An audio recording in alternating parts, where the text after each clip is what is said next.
So you got a bass and you got an amp and you got a gig, and you think you're all set, right? Wrong.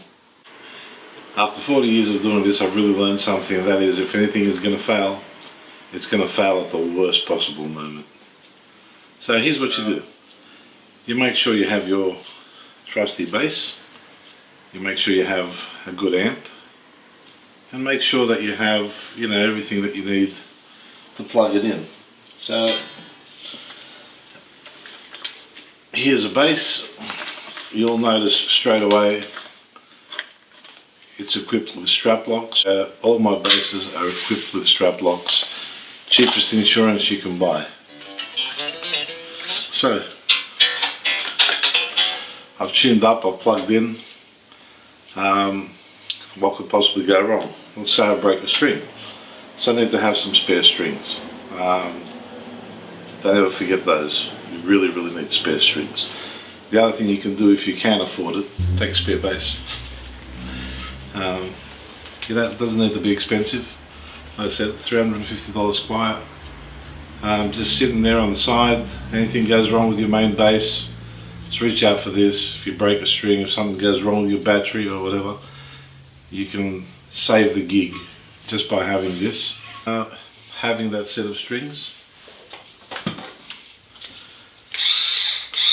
Something that allows you to change them quickly. I found that these things work really, really well. They're pretty cheap.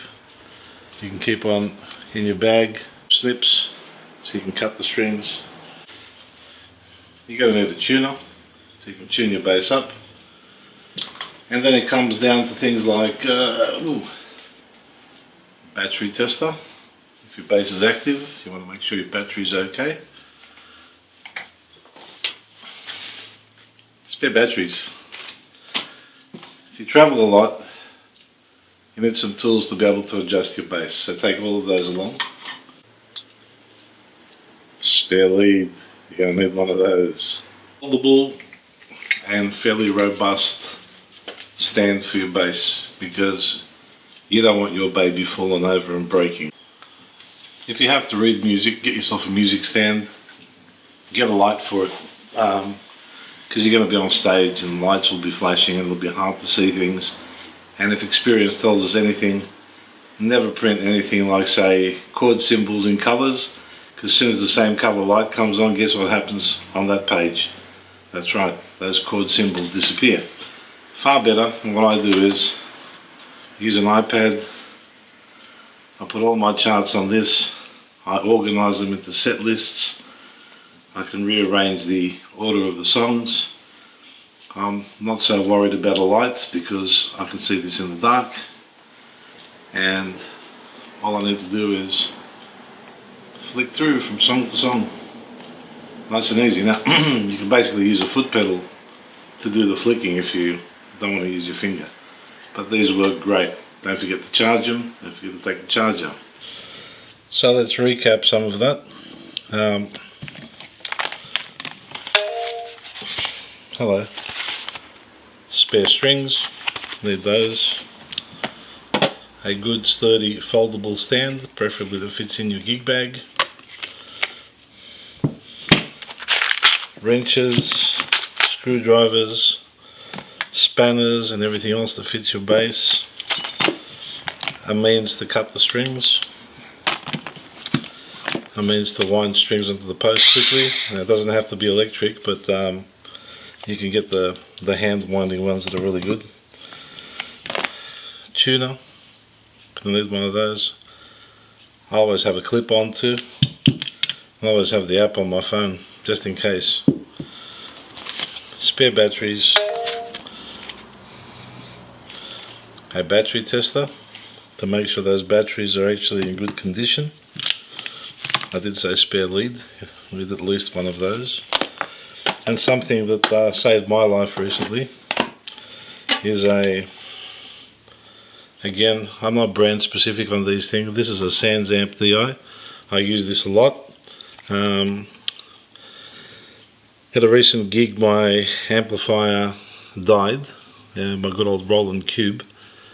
Not for any fault of its own. I think years of getting knocked around knocked one of the connectors out for the power amp, so the power amp was getting no power. Now if you have that happen, this thing can be phantom powered.